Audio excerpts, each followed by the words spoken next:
नमस्कार, आप देख रहे हैं एक्सपोज टुडे न्यूज। आपके साथ मैं हूं वैशाली।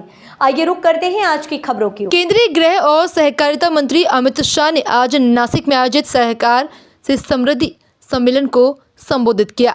इस दौरान अमित शाह ने बताया कि किसान बहुत लंबे समय से अलग सहकारिता मंत्रालय की मांग कर रहे थे। सहकारिता मंत्री ने कहा कि ये प्रधानमंत्री मोदी है जिन्होंने किसानों की मांगे मानकर आज़ादी के 75 साल बाद एक अलग सहकारिता मंत्रालय का गठन किया है। अमित शाह ने सहकारिता को आत्मनिर्भरता की सबसे सुंदर परिभाषा भी बताया है। उन्होंने इस मौके पर शरद पवार पर जमकर निशाना साधा। उन्होंने कहा कि शरद पवार 10 सालों तक केंद्रीय कृषि मंत्री रहे, लेकिन उन्होंने अलग सहकारिता मंत्रालय नहीं बनाया। सहकारिता मंत्री ने प्रधानमंत्री नरेंद्र मोदी के कार्यकाल में किसानों के लिए उठाए गए कदमों के बारे में जानकारी दी। उन्होंने बताया कि प्रधानमंत्री ने किसानों के लिए इथेनॉल की योजना, पैक्स का कंप्यूटराइजेशन जैसे कई कार्य किए। इससे पहले केंद्रीय गृह मंत्री अमित शाह ने महाराष्ट्र के नासिक जिले के त्र्यंबकेश्वर मंदिर के दर्शन किए। राज्य के एक दिवसीय दौरे पर आए शाह ने 12 ज्योतिर्लिंगों में से एक त्र्यंबकेश्वर मंदिर में पूजा अर्चना भी की है। मोदी जी के सामने देश भर के सहकारिता वाले मांग करते थे कि कोऑपरेटिव मंत्रालय बनाया जाए, मगर कोई नहीं सुनता था।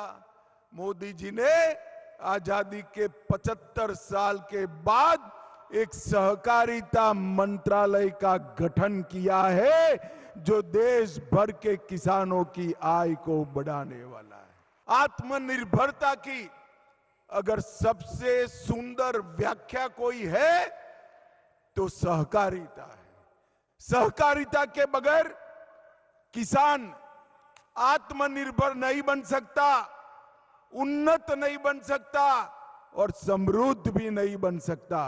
इसलिए मोदी जी ने सहकार से समृद्धि का नारा दिया है। आज नरेंद्र मोदी जी ने सहकारिता मंत्रालय का गठन किया। चीनी मिलों के लिए इथेनॉल की योजना लाए, इनकम टैक्स का मसला हल किया, पैक्स का कंप्यूटराइजेशन किया, पैक्स के मॉडल बायलॉज आए और पैक्स को मल्टी डायमेंशनल गतिविधियों के साथ जोड़ने का काम नरेंद्र मोदी जी ने किया है। पवार साहब, आप 10 साल तक देश के कृषि मंत्री रहे। उस वक्त ये सहकारिता मंत्रालय आपके अंतर्गत आता था। आप महाराष्ट्र की जनता को जरा हिसाब दीजिए। महाराष्ट्र के कोऑपरेटिव आंदोलन के लिए पवार साहब आपने क्या किया है? चीनी मिलों के लिए क्या किया है?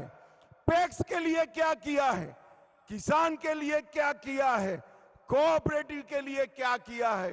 सिर्फ मार्केटिंग बनकर नेता बनना पर्याप्त नहीं है, जमीन पर काम करना पड़ता है पवार साहब।